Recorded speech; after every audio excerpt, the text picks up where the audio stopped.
Bismillahirrahmanirrahim. It's me Sayyid Muhammad Hasnada from mathemath.com. Let's start with question number 7 of exercise number 7.3. The statement of the question is the arithmetic mean between 5 and b is 10.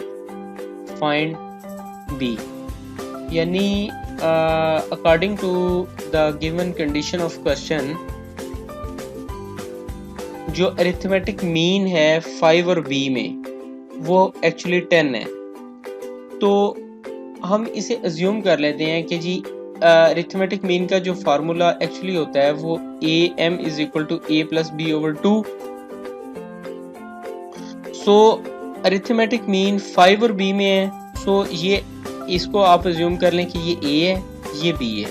So 5 plus b over 2 यानी 5 plus b over 2 is equal to 10।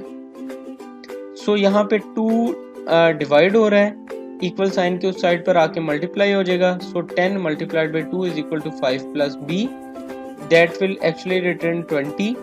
अब यहाँ से ये 5 equal sign के दूसरी side पर जाएगा तो ये 20 माइनस 5 हो जाएगा। सो b इज इक्वल टू 15 आ जाएगा।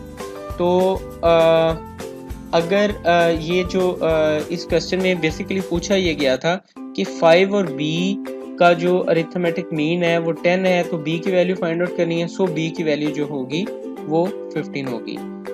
इन case of any question don't hesitate to ask any time